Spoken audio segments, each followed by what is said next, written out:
Hello and welcome back to my YouTube channel जिसका नाम है सुमित सर बीपीएससी टीचिंग।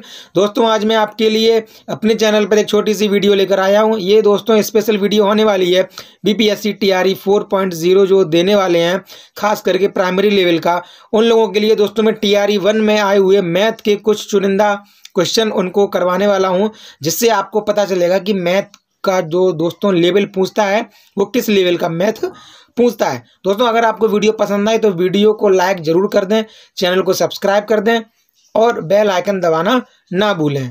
तो चलिए दोस्तों बढ़ते हैं अगले प्रश्न की तरफ, मतलब वीडियो के पहले प्रश्न पे दोस्तों बढ़ते हैं। आप यहाँ देख सकते हो एक राशि में 5 वर्षों में साधारण ब्याज से 50% की वृद्धि हुई है। कितनी? 50% की वृद्धि होती है। इस दर से 12,000 रुपये का 3 वर्षों बाद चक्रवृद्धि ब्याज क्या होगा? चक्रवृद्धि ब्याज क्या होगा? दोस्तों देखो, अगर सपोज कर लो कि कोई राशि 100 रुपये है, अब उस 100 रुपये में 50% की वृद्धि हो गई, उसमें 50% की प्लस 50% की वृद्धि हो गई, तो वो राशि कितनी हो गई? अब 100 रुपये की राशि 50% की वृद्धि होगी तो वो 150 रुपये हो जाएगी। 150 रुपये हो जाएगी, यानी कि उसमें जो ब्याज बढ़ा वो कितना बढ़ा? तो दोस्तों 100 रुपये की राशि अगर 150 रुपये होगी तो उसमें ब्याज उसमें 50 रुपये बढ़ा। ब्याज दोस्तों उसमें 50 रुपये बढ़ा। अब 50 रुपये जो बढ़ा है वो 50 रुपये 5 सालों में बढ़ा है, यानी 50 रुपये 5 सालों में बढ़ा है। तो एक साल में कितना बढ़ा? अगर 50 रुपये 5 सालों में बढ़ा है तो एक साल में 10 रुपये बढ़ा। दोस्तों 100 रुपये पे अगर 10 रुपये बढ़ा तो इसका मतलब ब्याज की दर कितनी है हमारी? 10% है। तो हमारी जो ब्याज की दर है आर बराबर वो आपकी हो गई 10, यानी कि 10%। आर बराबर 10%। अब वो कह रहा है इसी 10% से 12,000 रुपये का 3 वर्षों बाद चक्रवृद्धि ब्याज क्या होगा? तो देखो रुपए कितने हैं दोस्तों? 12,000 गुणा 10%, यानी कि 110/100। तो 0 दोस्तों कट जाएगी, यानी कि 10 रुपये पे 1 रुपया ब्याज लग के 11 रुपये। 10 रुपये था, एक रुपये ब्याज लग के 11 रुपये, यानी कि 10 रुपये का 10% एक होता है ना, तो 10 का 11। लेकिन ये एक साल नहीं है, ये दोस्तों आपके 3 वर्षों तक चलता है। तो 12,000 गुणा 11/10 गुणा 11/10 गुणा 11/10। तो 1 0 2 0 3 0 से 1 2 3 0 आपकी कट गई। ऊपर क्या बचा? 12 गुणा और 11 का दोस्तों आपको जो होल क्यूब होता है वो आपके 11 का जो दोस्तों घन होता है वो आपके 1331 होता है। 11 का घन आपके 1331 होता है। मतलब 12 एकम 12 की 2 हंस लगा 1, 12 36 और 1 37 की 3 और 12 36 और 3 39 की 9 और हासिल 39 की 9 हासिल 3, 12 एकम 12 और 3 15। दोस्तों 15,972 जो आया है ये आपके मिश्र धन है, लेकिन वो पूछ रहा है ब्याज। तो अगर हम मिश्र धन में से मूलधन घटा देते हैं तो हमारा ब्याज हमको मिल जाएगा। तो 15,972 दोस्तों रुपयों में से अगर हम लोग जो मिश्र धन जो हमारा जो मूलधन है 12,000 रुपये, अगर हम 12,000 रुपये घटा देंगे, यानी दोस्तों टोटल मिश्र धन आया हमारा 15,972। इसमें से अगर हम मूलधन घटा देंगे यानी कि 12,000 रुपये, तो हमारा ब्याज निकल के आ जाएगा। तो दोस्तों ये आपका बच रहेगा 3,972 रुपये। 3,972 रुपये जो कि आपके ऑप्शन नंबर 1 हो जाएगा। दोस्तों आपकी ऑप्शन नंबर 1 एकदम सटीक हो जाएगा। दोस्तों इसका आप चाहो तो आप इसका स्क्रीनशॉट भी दोस्तों ले सकते हो। ये मैंने अगर दोस्तों मैं इसको करता तो मैं इसको और डायरेक्ट तरीके से कर देता, क्योंकि मुझे आप लोगों को समझाना है। क्योंकि वीडियो पे कई लड़की और लड़कियां कमेंट कर रहे हैं कि हमारा मैथ बहुत वीक है, तो उनको समझाने के पर्पज से मैंने इस तरीके से थोड़ा स्लो उनको बताया है, वरना दोस्तों ये सवाल तो मैं ऐसे ही कर देता। चलो इसके बाद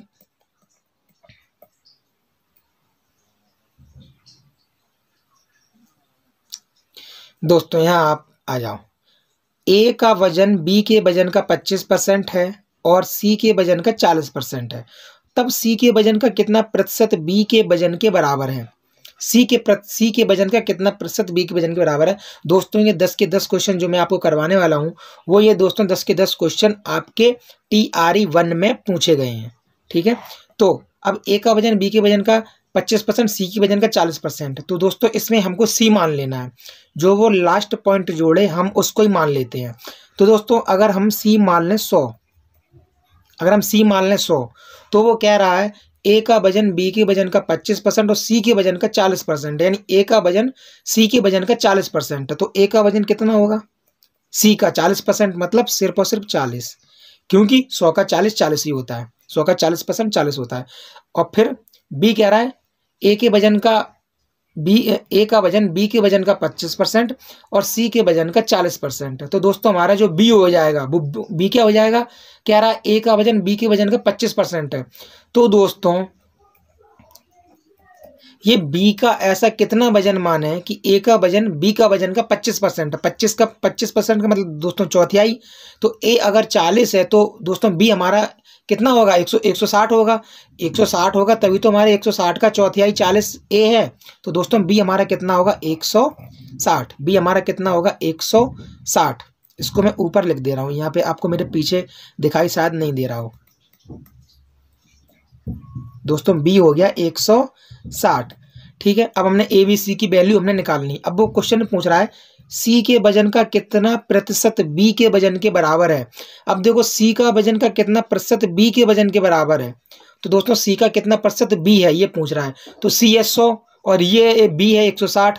तो ये दोस्तों 100 का कितना प्रतिशत हो गया? 160%, क्योंकि 100 तो पूरा है ही, 60 और ज़्यादा है, तो इसका मतलब 160% है। इसका दोस्तों आपके आंसर हो जाएगा 160। ठीक है, तो जो सी है वो बी के वजन का जो सी है वो पूछ रहा है सी के वजन का कितना प्रतिशत बी के वजन के बराबर। तो सी के वजन का 160%, क्योंकि 100 का 160 होता है 160। ठीक है, इसके बाद दोस्तों आगे बढ़ते हैं। चलिए दोस्तों ये वाला प्रश्न आपको समझने लायक है और आपको इसको थोड़ा समझो। ठीक है, चलो रेड पेन ही रहने देते हैं। अब देखो जैसे दोस्तों पहले मैं आपको थोड़ा समझा दे रहा हूँ इसके बारे में। जैसे यहाँ पे दोस्तों लिखा है ए अनुपात बी बराबर 1/2 अनुपात 3/8। दोस्तों अनुपात का मतलब, जो दोस्तों अनुपात है उसका मतलब होता है बटा। जैसे ए अनुपात बी लिखा है, इसका मतलब इतना, इसका मतलब है 1/b। ऐसे करके 1/2 का अनुपात है 3/8। तो दोस्तों अगर जो 1/2 है, अगर हम उसके बटे करें 3/8 तो 8 पहुंच जाएंगे ऊपर। ठीक है, कहने का मतलब ये है कि अगर रेशियो में लिखा है 1/2 रेशियो 1/4, मतलब 1/2 अनुपात 1/4, तो 4 पहुंच जाता है ऊपर। और जो रेशियो का निशान है वो दोस्तों आपके बेसिकली आपके वो भाग का निशान है। तो भाग का निशान दोस्तों आपकी गुणा में बदल जाएगा और संख्याएं पलट जाती हैं। ये मेरे कहने का मतलब है।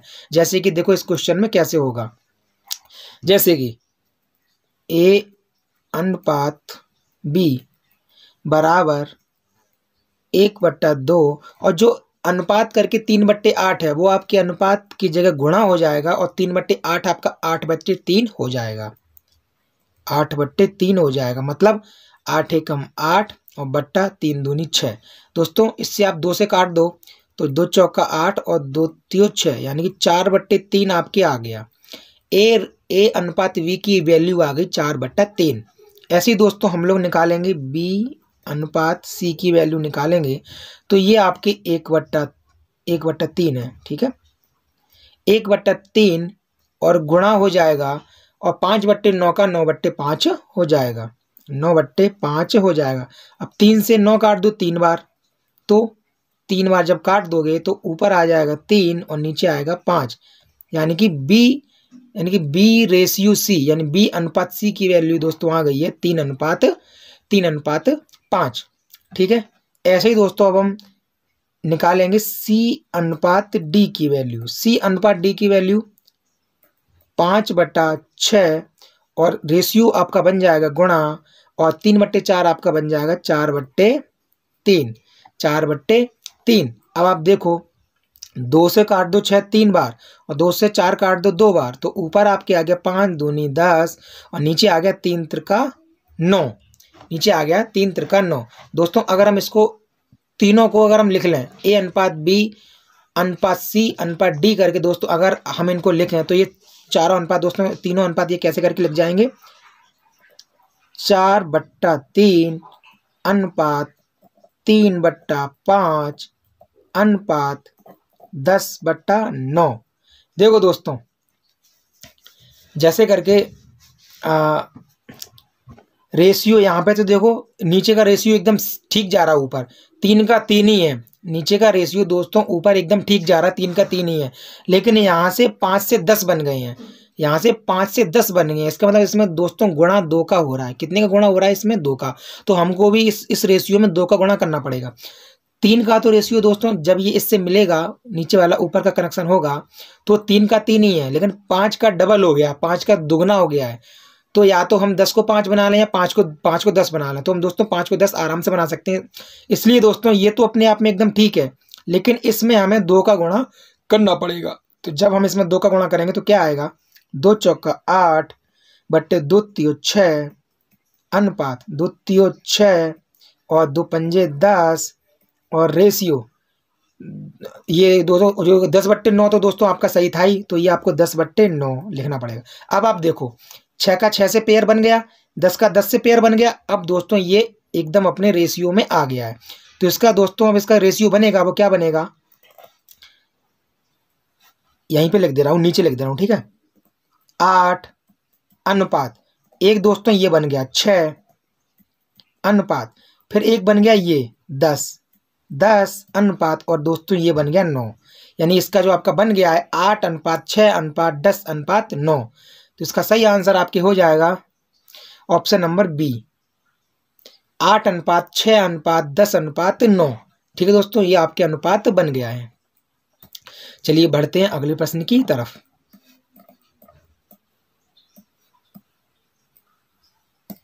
आप देख सकते हो कि दोस्तों किस किस लेवल के प्रश्न आपसे वो पूछता है, और दोस्तों इसी लेवल का प्रश्न उसने थोड़ा बहुत लेवल अंतर करके और आपसे पूछ लिया था TRE 2 में भी। अब दोस्तों इसको कैसे कर लोगे, इस कह रहा है इसको सरलीकृत करो। जैसे कि मैं दोस्तों आप यहाँ देख सकते हो, जैसे कि दोस्तों यहाँ लिखा है x पे पावर -1, तो हम इसको ऐसे भी लिख सकते हैं 1/x पे पावर 1। तो दोस्तों x पे पावर 1 हम लोग लिखते नहीं है, या आप इसको ऐसे करके सपोज कर लो, यहाँ लिखा है x पे पावर -5, तो हम इसको ऐसे भी लिख सकते हैं 1/x पे पावर 5। ठीक है, क्योंकि अगर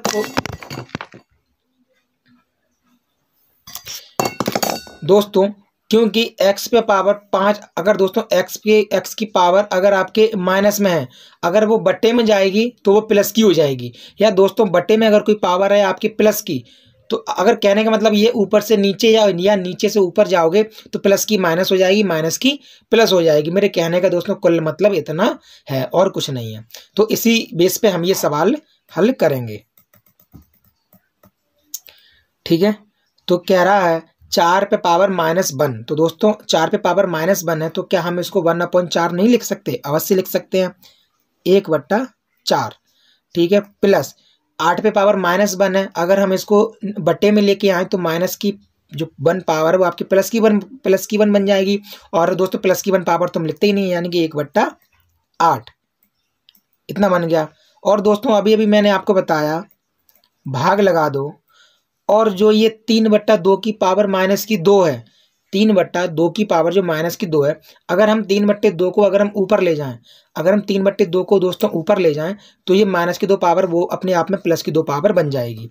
यानी कि भाग 3/2 और इस पे पावर दोस्तों आपकी हो जाएगी माइनस की पावर थी, तो अब दोस्तों ये आपकी +2 पावर हो गई है।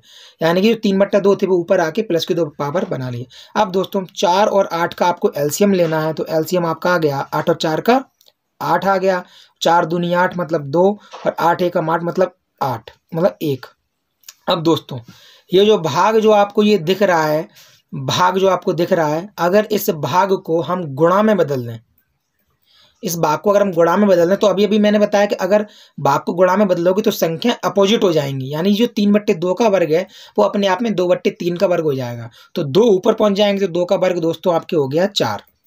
ऐसे करके, चाहे मैं आपको अभी इसको सिर्फ पलट के रख दे रहा हूँ, जो 3/2 का वर्ग है वो दोस्तों आपके 2/3 का वर्ग हो जाएगा, क्योंकि भाग से हमने गुणा कर दिया है।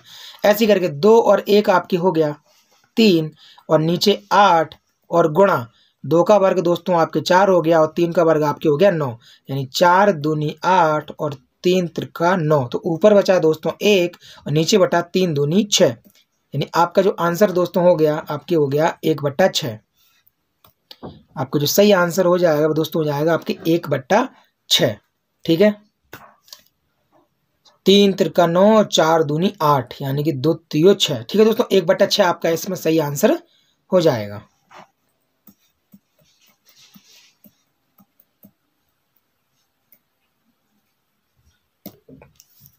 अब आप देख लो, जैसे कि ये जो मैंने बताया कि अगर नीचे से ऊपर जाए तो घात दोस्तों माइनस प्लस की आपकी हो जाती है। जैसे कि आप इसमें देखो, अब देखो 3/4 यहाँ भी लिखा है, 3/4 यहाँ भी लिखा है, लेकिन यहाँ 4/3 लिखा है। इसका मतलब हमको 2 को नहीं छेड़ना, हमको सिर्फ इसको बदलना है। हमको सिर्फ दोस्तों इसको बदलना। तो कैसे करके बदलना, देखो 3/4 जो लिखा है माइनस का 6, इसको ऐसे ही लिख लेने दो, गुणा जो 4/3 है, अगर हम इसको 3/4 करें जो माइनस की 8 जो घात है वो दोस्तों प्लस की 8 घात बन जाएगी, यानी कि 3/4 और जो माइनस की 8 घात थी वो आपके प्लस की 8 घात बन जाएगी। और बराबर में दोस्तों जो 3/4 पे पावर n है वो आप ऐसी की ऐसी लिखी रहने दो, हमें उसको नहीं छेड़ना। अब देखो 3 पे घात 4 और गुणा 3 पे घात 4, तो दोस्तों जब ब्रैकेट के अंदर का मामला सेम रहता है और जब हम दोस्तों दो व्यंजकों की गुणा करते हैं तो दोस्तों गुणा में हासिल जुड़ जाती है, क्योंकि देखो 3/4 का 3/4 से ही गुणा हो रहा है, तो अंदर रहेगा 3/4, और जब इनका गुणा में हासिल मतलब जो गुणा में जो आपकी पावर है वो दोस्तों पावर आपकी जुड़ जाएगी। तो -6 + 8 जुड़ेंगे तो फिर भी दोस्तों 8 में से 6 जाएंगे तो बचेंगे 2, प्लस की 8 है माइनस की 6 है बच्चों तो बचेंगे दोस्तों 2। ठीक है, और बराबर में आपके लिखे हैं 3/4 और होल पावर n। पूछ रहा है n का मान क्या है, तो दोस्तों 3/4 की तुलना अगर आप 3/4 से करोगे तो n की पावर दोस्तों आपके 2 निकल के आ रही है। तुलना करने पर 3 पे घात 4 पे पावर 2 और 3 पे घात 4 पावर n, तो n बराबर 2 आपकी निकल के आ गया। तो दोस्तों 2 इसमें ऑप्शन में है ही नहीं, तो आपका इसमें सही ऑप्शन जो हो गया था वो गया था इनमें से कोई नहीं, इनमें से कोई नहीं। ठीक है, चलो बढ़ते हैं नेक्स्ट क्वेश्चन की तरफ।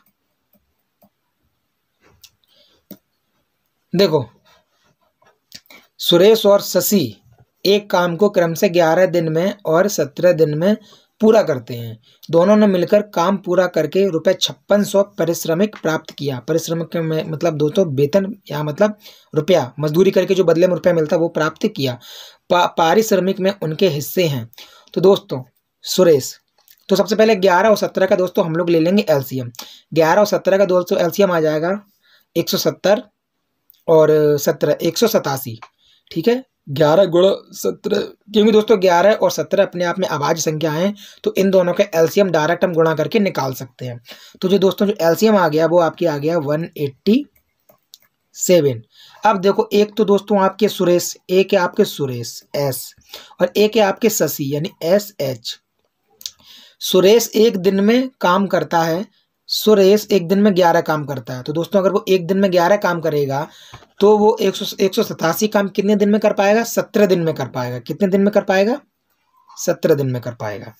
ऐसे ही करके जो शशि है वो एक दिन में 17 काम करता है, तो वो 187 काम कितने दिन में कर देगा, मात्र 11 दिन में कर देगा, मात्र 11 दिन में। क्योंकि जब कोई व्यक्ति एक दिन में 17 काम करता है तो 187 काम करने में 17 का 187 में भाग लगा देंगे तो दोस्तों हमारा 11 काम निकल के आ जाएगा, 11 दिन हमारे निकल के आ जाएगा।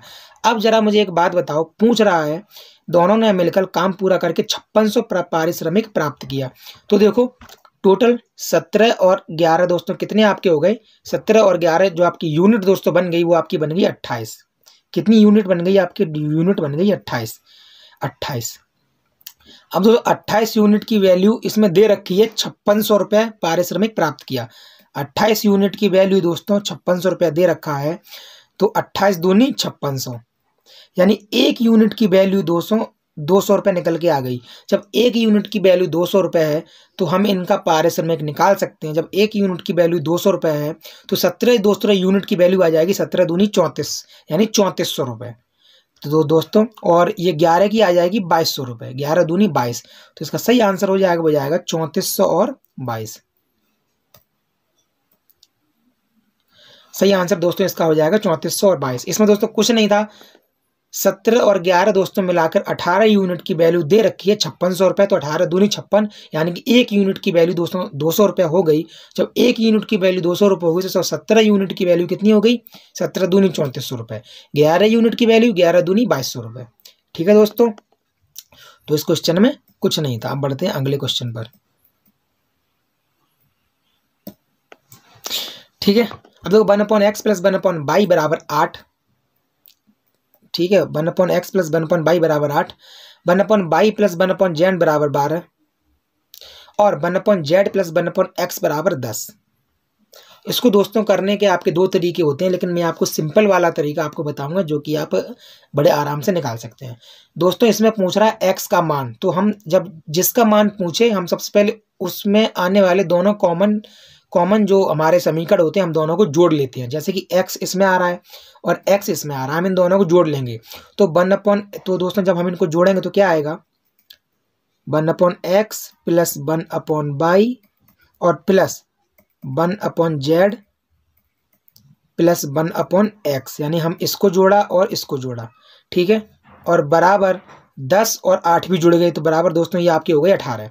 तो दोस्तों 1/x और 1/x ये दोस्तों आपके हो गए 2/x और प्लस 1/y प्लस 1/z और बराबर 18। ये बन गया हमारा समीकरण नंबर 4।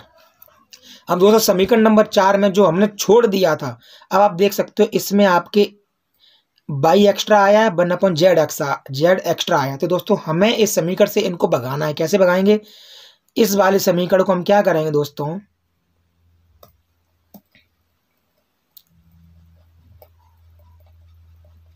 अब आपको दिख रहा होगा। ठीक है, तो ये वाला समीकरण है, इसमें दोस्तों आपके 1/y प्लस 1/z दिए रखे हैं। तो अगर हम इसको इसमें से घटा दें, इसमें से 4 में से घटा दें तो हमारा x बच रहेगा। तो दोस्तों जब x बच रहेगा तो हम x की वैल्यू अपने आराम से निकाल सकते हैं। जैसे कि 1/y प्लस 1/z बराबर 12, अगर दोस्तों हम इसमें से घटाएंगे तो 1/y से 1/y कट जाएगी, 1/z से 1/z कट जाएगा। तो दोस्तों इस वाले पक्ष में रह जाएगा 2/x बराबर, तो जो 18 हैं 18 और 18 में से भी तो घटाओगे क्या, ये 12, क्योंकि दोस्तों दोनों पक्ष घटेंगे ना। तो 2/x बराबर आ जाएगा 18 में से 12 गई दोस्तों 6 और दोस्तों 2 3 6, तो क्या आ जाएगा? ये आ जाएगा 1/x बराबर 3 या x बराबर 1/3, x बराबर 1/3। तो दोस्तों ये आपके ऑप्शन नंबर हो गया बी, आपके ऑप्शन नंबर हो गया 1/3। ठीक है, 2/x बराबर 6, 2 से 3 कट गया दोस्तों, 2 से 6 कट गया 3 बार, यानी 1/x बराबर 3, 1/x बराबर 3 या x बराबर 1/3। ठीक है दोस्तों, ये आपके हो गया आंसर। कुल मिला के दोस्तों इसका ये था 1 और 3 को जोड़कर और दोस्तों जो आए उसमें से हमको ये उसमें से हमको ये ऑप्शन मतलब ये 1 और 3 को समीकरण को मतलब पहले और तीसरे समीकरण को जोड़कर और उसमें से दूसरा समीकरण हमको घटाना था, हमारा x की वैल्यू निकल आएगी। इसके अलावा दोस्तों अब आप ये देखो, उसने दोस्तों ये भी पूछा है। ठीक है, 2 वृत्त आंतरिक रूप से स्पर्श करते हैं, उनके क्षेत्रफलों का योग 116 पाई स्क्वायर है, उनके केंद्रों के बीच की दूरी 6 सेंटीमीटर है, वृत्तों की त्रिज्याएं हैं। दोस्तों दोनों वृत्त को त्रिज्या, पहले तो मैं आपको बता दूं कि वृत्त की त्रिज्या का मतलब वृत्त की जो वृत्त होता है उसका क्षेत्रफल का यानी उसका एरिया का फॉर्मूला दोस्तों आपके होता है पाई आर स्क्वायर, ये इसके क्षेत्रफल का फॉर्मूला होता है।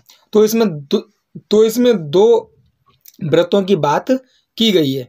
तो दोस्तों पहले वृत्त की त्रिज्या मान लेते हैं कैपिटल आर और दूसरे के मान लेते हैं स्मॉल आर, दोस्तों स्मॉल आर, और कह रहा है उनके दोनों के केंद्र के बीच की दूरी 6 सेंटीमीटर है। यानी कि दोस्तों एक त्रिज्या दूसरी त्रिज्या से 6 सेंटीमीटर दोनों के अंदर दोस्तों, दोनों के बीच में यानी कैपिटल आर और बड़ी आर में दोस्तों कितना अंतर है, ये आपके अंतर है 6 सेंटीमीटर का। ठीक है, आपके 6 सेंटीमीटर। तो हम दोस्तों कह सकते हैं बड़ी आर बराबर छोटी आर प्लस 6 कह सकते हैं, क्योंकि देखो 6 का अंतर हो गया ना, बड़ी आर बराबर छोटी आर प्लस 6। अब दोस्तों कह रहा है उनके क्षेत्रफलों का योग। तो दोस्तों पहला जो हम मानेंगे वो मानेंगे पाई आर स्क्वायर, दूसरा मानेंगे वो हो जाएगा पाई, और दूसरी आर दोस्तों हमारी होगी कैपिटल आर स्क्वायर, और बराबर दोनों का योग दिया है 116 पाई। ठीक है, अब दोस्तों देखो पाई यहाँ भी है और पाई यहाँ भी है, तो हम दोनों से हम पाई को क्या कर लेंगे, हम कॉमन कर लेंगे। तो दोनों से हमने पाई को लिया कॉमन, अंदर आ गया आर स्क्वायर और प्लस जो ये दूसरी आर स्क्वायर आएगा, क्या हम दोस्तों उस बड़ी वाली आर की जगह हम क्या हम ये लिख सकते हैं कि छोटी आर प्लस 6 का स्क्वायर लिख सकते हैं ना। तो बड़ी आर बराबर छोटी आर प्लस 6, तो छोटी आर प्लस 6 का स्क्वायर लिख सकते हैं, कोई दिक्कत नहीं है। और बराबर 116 पाई, तो पाई से पाई दोस्तों कट गया। अब हम और दोस्तों यहाँ क्या बचा, यहाँ बचा आर स्क्वायर प्लस, और दोस्तों आर प्लस 6 का हम होल स्क्वायर खोल रहे हैं, तो whole square a plus b का होल स्क्वायर होता है a square plus b square plus 2ab। तो यहाँ हो जाएगा आर स्क्वायर प्लस 6 का वर्ग 36 और प्लस 2 छिंग 12 आर 12 आर। ठीक है, 12 आर और बराबर 116। अब दोस्तों आर स्क्वायर और आर स्क्वायर हो जाता है 2r स्क्वायर बराबर 12, बराबर नहीं, इसी पक्ष में बात चल रही ना अभी, तो r square plus r square 2r square और प्लस 12r। और अब दोस्तों 116 हैं उधर पक्ष की उधर और 36 हैं इधर। जब इधर 36 प्लस के हैं, जब उधर जाएंगे तो ये हो जाएंगे आपके माइनस के। तो 116 में से माइनस के 36 हो जाएंगे, तब आपके बचेंगे प्लस के 80। लेकिन जब वही प्लस के 80 बराबर के साइन के इस पक्ष में आएंगे, यानी उस पक्ष से इस पक्ष में आएंगे प्लस के 80, तो वो आपके हो जाएंगे माइनस के 80। ठीक है दोस्तों, हम इसको यही लिख सकते हैं इस पूरे समीकरण से। दोस्तों देखिए, आप देख सकते हो तो इसमें 2 कॉमन आ रहे हैं, तो इसमें हो जाएगा r square plus 6r minus 80, r square plus 6r minus 80। अब देखो 2 ऐसी संख्याएं देखो जिनका गुणा तो 80 हो, गुणा तो 80 हो,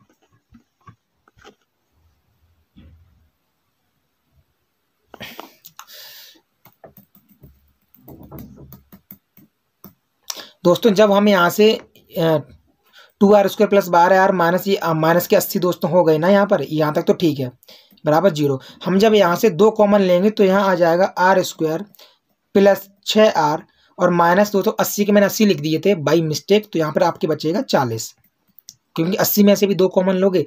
अब दोस्तों 2 संख्याएं ऐसी ढूंढो कि जिनका गुणा 80 हो, मतलब जिनका गुणा माइनस का 40 हो और जोड़ें घटाएं, तो दोस्तों वो आपके आ जाएं 6।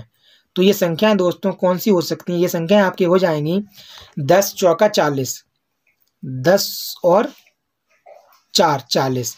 अब दोस्तों 10 और 4 40, लेकिन हमको चाहिए माइनस का 40 और प्लस का 6, तो इसलिए हमको प्लस का 10 लेना पड़ेगा और माइनस का 4 लेना पड़ेगा। तभी तो देखो 10 चौका 40 माइनस का 40 हो जाएंगे, और प्लस के 10 में से माइनस का 4 जाएगा, फिर भी हमारे पास प्लस का 6 बच रहेगा। तो दोस्तों x की वैल्यू -4 आएगी, यानी कि x माइनस 4 बराबर 0 और x बराबर 4। इसमें हम दोस्तों ये 10 वाली वैल्यू नहीं लेंगे, क्योंकि x बराबर -10 आएगा, मतलब x बराबर -10 आएगा, क्योंकि x प्लस 10 बराबर 0, तो x बराबर -10, तो हम इसमें माइनस की वैल्यू नहीं लेंगे। हम यहाँ पे वैल्यू लेंगे -4 वाली, क्योंकि x माइनस 4 बराबर 0, तो x बराबर आएगा 4। तो हमें दोस्तों x की वैल्यू 4 मिल गई, यानी कि हमको जो हमारी जो छोटी वाली जो त्रिज्या है, हमको उसकी वैल्यू मिल गई दोस्तों, कितनी मिल गई 4, यानी कि छोटी वैल्यू उसकी त्रिज्या मिल गई 4। तो जब छोटी की त्रिज्या 4 मिल गई, तो छोटी त्रिज्या 4 मिल गई, अगर हम उसमें 6 और जोड़ दें, आप यहाँ देख सकते हो छोटी में अगर हम 6 और जोड़ दें तो बड़ी की मिल जाती है, तो छोटी 4 हो गई, तो दोस्तों बड़ी कितनी हो गई 4 + 6 बराबर 10। तो हमारी जो दोनों त्रिज्याएं आ जाएंगी वो आ जाएंगी 10 और 4, यानी 4 या 10। तो इसमें आपके ऑप्शन हो जाएगा option number B. Option number B 10 और 4। ठीक है, छोटी त्रिज्या आपकी, जो छोटा वाला वृत्त है उसकी आपकी त्रिज्या आ जाएगी 4, और जो बड़ा वाला वृत्त है उसकी त्रिज्या आपकी आ जाएगी 10 सेंटीमीटर। ठीक है, चलो बढ़ते हैं अगले प्रश्न की तरफ दोस्तों। हाँ, अभी एक प्रश्न ये है, 1 2 आपके दोस्तों, अभी 2 प्रश्न इसमें और बचे हैं।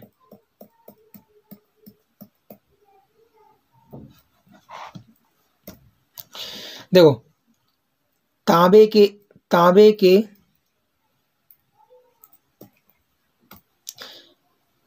एक गोले का व्यास 6 सेंटीमीटर है। ठीक है, तांबे के एक गोले का व्यास 6 सेंटीमीटर। व्यास का मतलब दोस्तों 2r, व्यास होता है त्रिज्या का दुगना। तो जब व्यास 6 सेंटीमीटर है तो दोस्तों त्रिज्या कितनी हो जाएगी? त्रिज्या आपकी हो जाएगी 3 सेंटीमीटर, यानी r बराबर हो जाएगा 3। कह रहा है गोले को पिघलाया जाता है। देखो, पहले तो दोस्तों गोला होता है ऐसा, उसको पिघलाया जाता है और एक समान वृत्ताकार अनुप्रस्थ काट के लंबे तार में खींचा जाता है। तो अगर सपोज कर लो इस गोले को पिघला कर और इतने लंबे तार में खींच दिया, तार बना दिया। कह रहा है इस तार को अनुप्रस्थ काट के लंबे तार में खींचा जाता है। यदि तार की लंबाई 36 सेंटीमीटर है, ये जो है ये बता रहा है 36 सेंटीमीटर है, तो इसकी त्रिज्या दोस्तों ये पूछ रहा है, ये आधी, ये जो होती है ना एक तरफ की, ये पूछ रहा है त्रिज्या। अब जरा एक बात बताओ, अगर इस तार को अगर हम ऐसे करके घुमा दें, ऐसे करके घुमा, तो क्या ये अपने आप में बेलन नहीं बन जाएगा? अगर हम इसको घुमा दें, इस तार को, जो कि ऐसा तार था, अगर हम उसको घुमा दें तो क्या वो अपने आप में ऐसा नहीं हो जाएगा? और ऐसा बन जाएगा तो दोस्तों वो हो जाएगा क्या? बेलन। वो क्या बन जाएगा? बेलन। तो दोस्तों इसकी जो हाइट दे रखी है वो दे रखी 36, उसकी जो लंबाई है वो दोस्तों आपके बेलन में बन जाएगी, मतलब हाइट में कन्वर्ट हो जाएगी। तो हाइट 36 हो गई, और वो हमारी इसकी आर पूछ रहा है, इसकी रेडियस पूछ रहा है। जबकि उसने गोले की जो त्रिज्या दे रखी थी वो दोस्तों उसने r बराबर 3 हमको दे रखी थी। अब आप देखिए किस प्रकार से मैं एक ही लाइन में इस क्वेश्चन का आंसर निकालता हूँ। तो अब गोले का व्यास दोस्तों, जो जितना गोले का आयतन होगा उतना ही इस तार का आयतन होगा। आयतन तो नहीं बदल जाएगा, चाहे आप 1 किलो लोहे को किसी भी आकार के सांचे में डाल दो, उसका आकार ही तो बदल जाएगा, उसका आयतन तो कम नहीं होगा। ऐसे करके दोस्तों जो इसका गोले का आयतन भी होगा वो भी दोस्तों इस अनुप्रस्थ काट के क्षेत्र, अनुप्रस्थ काट के जो तार बना है उसके क्षेत्रफल के बराबर होगा। तो यहाँ पर हम क्या ये लिख सकते हैं, गोले का जो दोस्तों आयतन होता है वो आपके होता है 4/3 पाई r क्यू। पाई r दोस्तों हमारा गोले का कितना था? व्यास 6, तो r हो गया 3, यानी कि 3 गुणा 3, ये हो गया गोले का आयतन 4/3 पाई r क्यू। और यही आयतन दोस्तों उस अनुप्रस्थ काट के क्षेत्रफल के जो तार है उसके क्षेत्रफल के बराबर है। तो दोस्तों वो आपका बन गया क्या? बेलन। अभी आकृति मैंने बना के दिखाई ना, वो आपकी बन गई बेलन। और बेलन का जो क्षेत्रफल होता है वो होता है पाई r² h, यानी पाई गुणा r²। दोस्तों r तो हमसे पूछ ही रहा, हमको नहीं पता है, तो यहाँ हो गया r² गुणा h दोस्तों उसने कितनी दी थी? 36 सेंटीमीटर है। अब दोस्तों पाई से पाई सबसे पहले उड़ाओ, इस 3 से ये 3 उड़ाओ, और 3 त्रिका 9 और 9 चौका 36, तो ये कट गया। 3 गुणा 3 मतलब 3 त्रिका 9 चौका 36। ठीक है, और दोस्तों 4 से कट गया 4, यानी कि आ गया आपके 1 बराबर r²। इसलिए r² बराबर 1। दोस्तों r² बराबर 1, तो r बराबर भी 1। त्रिज्या आपके आ गई 1, जो कि ऑप्शन में दोस्तों नहीं दी थी, इसलिए इसका जो आपके आंसर हो गया था वो हो गया था इनमें से कोई नहीं। ठीक है, इनमें से कोई नहीं। ठीक है दोस्तों, ये आप लोगों को समझाने के लिए एक एक मुझे ये छोटी छोटी चीज़ें बतानी पड़ रही हैं। ये क्वेश्चन तो जब आप करना सीख जाओगे तो ये दोस्तों 30-30 सेकंड के क्वेश्चन हैं, आप इसको 1 मिनट भी टाइम इसमें नहीं लगाओगे। ये आज की वीडियो का अंतिम सवाल होने वाला है। देखो, एक तेज ट्रेन 600 किलोमीटर की यात्रा के लिए धीमी ट्रेन से 3 घंटे कम समय लेती है। ठीक है, 3 घंटे कम समय लेती है। एक दोस्तों कुल जो दूरी है वो दूरी है 600 किलोमीटर।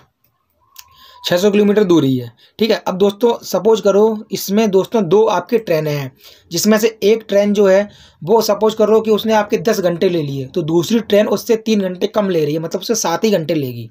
मतलब एक ट्रेन और दूसरी ट्रेन में दोस्तों आपके 3 घंटे का फर्क है। अब इस सवाल को आप यानी ऑप्शन से ही कर सकते हो आराम से।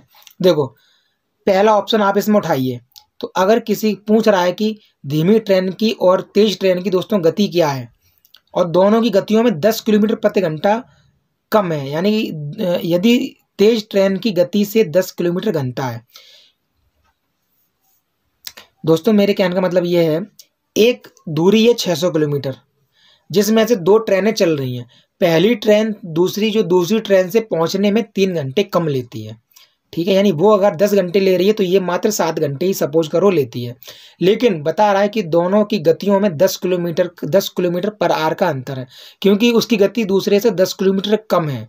अगर हम दोस्तों इसमें पहले ऑप्शन उठाएं तो 50 किलोमीटर, अगर वो 50 किलोमीटर प्रति घंटा की स्पीड से जाएगा तो 600 किलोमीटर जाने में दोस्तों आपके 12 घंटे लेगा, क्योंकि 12 पंजे 60, तो 12 उसने घंटे ले लिए। ठीक है, अब दोस्तों जो दूसरी वाली गाड़ी है 60 किलोमीटर, वो 600 जाने में आपके 15 चौका 60, यानी आपके दोस्तों 15 घंटे लेगी, आपके 15 घंटे लेगी। अब देखो वो कह रहा है धीमी ट्रेन से 3 घंटे कम लेती है, तो देखो इसने देखो ये जो धीमी वाली ट्रेन है ना 15 घंटे लिया, धीमी ट्रेन है, तो तेज वाली ट्रेन धीमी ट्रेन से 3 घंटे कम लिए कि नहीं, ये 15 लिए ये 12 लिए, तो दोस्तों माइनस का 3, यानी कि उसने माइनस में 3 घंटे, यानी दोस्तों वो 3 घंटे उसने कम समय लिया है। ठीक है, तो हमारा जो इसमें पहला जो स्टेटमेंट था वो वेरिफिकेशन हो गया है। अब कह रहा है यदि धीमी ट्रेन की गति तेज ट्रेन की गति से 10 किलोमीटर प्रति घंटा कम है, तो देखो कम भी है, कहाँ ये 50 है कहाँ 40 है, तो ये कम भी है। तो दोस्तों इसका जो ऑप्शन हो गया था वो ऐसे देख के ही हो गया था, देख के आपके हो गया था 50 किलोमीटर प्रति घंटा और 40 किलोमीटर प्रति घंटा। ठीक है, और इसमें करने के लिए भी इसमें कुछ नहीं है दोस्तों, इसमें आपके दोस्तों इसमें दूरी बट्टे चाल बराबर समय का फॉर्मूला आप इसमें लगा दोगे, तो इसमें दोस्तों आप इसको बेसिक तरीके से भी आप इसको कर सकते हो। ठीक है, तो आप बताओ तो मैं आपको बेसिक तरीके से भी दोस्तों मैं आपको करके दिखा दूं। जैसे कि दूरी दोस्तों 600 है, दूरी यहाँ भी 600 है। ठीक है, अब यहाँ तो दोस्तों उसने दूरी चलने में मात्र उसने x घंटा लिया है, यानी x टाइम लिया है। ठीक है, लेकिन यहाँ उसने 10 मिनट एक्स्ट्रा ले लिए, तो x प्लस 10। दोस्तों अगर एक ने 10 मिनट एक्स्ट्रा लिए हैं तो इसका मतलब दूसरी 10 मिनट कम लेगी, तो वही तो उसमें कह रहा है ना कि तेज ट्रेन से 10 किलोमीटर उसकी स्पीड कम है। तो दोस्तों मैंने क्या बोला था, समय बराबर दूरी बट्टे चाल। तो देखो समय इसमें दे रखा है 3 घंटे, 3 घंटे कम लेती है, तो समय बराबर इस समय हो गया समय बराबर दूरी होगी बट्टे चाल, तो x, और दोस्तों यहाँ हो गई x प्लस 10, यानी एक लेती है अगर x प्लस 10 तो दूसरी सिर्फ x ही लेती है। ठीक, और दोस्तों इन दोनों का अंतर बता रहा है वो, इन दोनों के अगर अंतर निकाले तो 3 घंटे के बराबर आता है। अब आपको कुछ नहीं करना, 600 को दोस्तों आप बाहर ले लोगे तो 600, और यहाँ बच रहेगा 1/x और माइनस 1/x प्लस 10, और यहाँ आ जाएगा आपके 3, तो 3 से आप काटोगे 1 बार और इसको काटोगे 200 बार, इसको दोस्तों आप काटोगे 200 बार। दोस्तों मैंने इसमें बड़ा लिख दिया, ऊपर लिख देता हूँ, तो ऊपर आ जाएगा 200, और दोस्तों ब्रैकेट में आ जाएगा दो x और x प्लस 10 का जब आप एलसीएम लोगे तो दोस्तों नीचे आपके आ जाएगा x प्लस 10, तो और फिर ऊपर क्या आएगा, ऊपर आ जाएगा x plus 10 minus x plus 10 minus x। ठीक है, और बराबर दोस्तों ये चल रहा है आपके 1, तो x से x कट गया, और 200 का गुणा जब दोस्तों आपके 10 में होगा तो आपकी ये हो जाएंगे 2000। मैंने दोस्तों काफ़ी बड़ा लिख दिया है यहाँ पर, तो ये आपके हो जाएंगे 2000 बराबर 2000, और दोस्तों ये x का गुणा इसमें x में करोगे तो आ जाएगा x स्क्वायर प्लस 10x। ठीक है, तो आपके समीकरण बन जाएगा x square plus 10x minus 2000 बराबर 0। मैं आपको यहाँ समीकरण जो है पहले दोस्तों मैं आपका यहाँ लिख दे रहा हूँ। समीकरण दोस्तों आपके क्या बन जाएगा, एक्स स्क्वायर प्लस 10x और 2000 को इस तरफ लाएंगे तो दोस्तों ये आपके बन जाएंगे किसमें, माइनस में, यानी x square plus 10x minus 2000। ठीक है, x square plus 10x minus 2000 बराबर 0। आपको लिखा तो आ रहा है समझ में, x square plus 10x minus 2000। ठीक है, माइनस 2000। अब आपको ज़्यादा समझ में आ रहा होगा। अब दोस्तों कोई ऐसी संख्याएं ढूंढो जिनका गुणा तो हो माइनस का 2000 और जोड़े घटाएं तो आए 10। तो दोस्तों ऐसी दो संख्याएं हैं, प्लस की 50 और माइनस की 40। तो 5 चौका 20 माइनस 2000 आ जाएगा और इनको जोड़ेंगे घटाएंगे तो आएगा प्लस का 10। तो दोस्तों हम हमेशा लेते हैं माइनस वाला। ठीक है, प्लस वाला हम नहीं लेंगे, लेंगे माइनस वाला। तो x माइनस 40 बराबर 0 और x बराबर दोस्तों आपके आ जाएगा 40।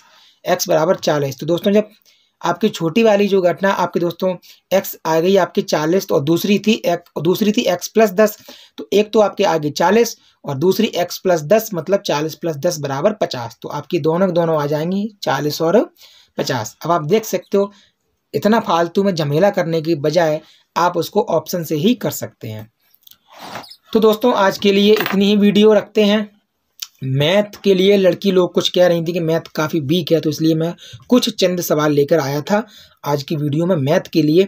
बाकी दोस्तों मिलते हैं कल एक और बेहतरीन टॉपिक के साथ। अगर आप चैनल पर नए हो तो चैनल को दोस्तों ज़रूर सब्सक्राइब कर दो, वीडियो को लाइक कर दो और इसी वीडियो के कमेंट बॉक्स में मैं अपने टेलीग्राम टेलीग्राम ग्रुप का लिंक भी पिन कर दूंगा। तो आप वहाँ पर टेलीग्राम में आप दोस्तों वहाँ पर ज्वाइन हो सकते हैं, जिसमें मेरी वीडियो का नोटिफिकेशन आपको सबसे जल्दी मिल जाएगा। और जब कभी मैं आपको कोई नोट्स दूंगा तो मैं वहीं पे डाल दूंगा, या कोई अपडेट होगी तो मैं वहीं पे डाल दूंगा। ठीक है दोस्तों, तो पढ़ाई करते रहिएगा। मिलते हैं आपसे अगली वीडियो में।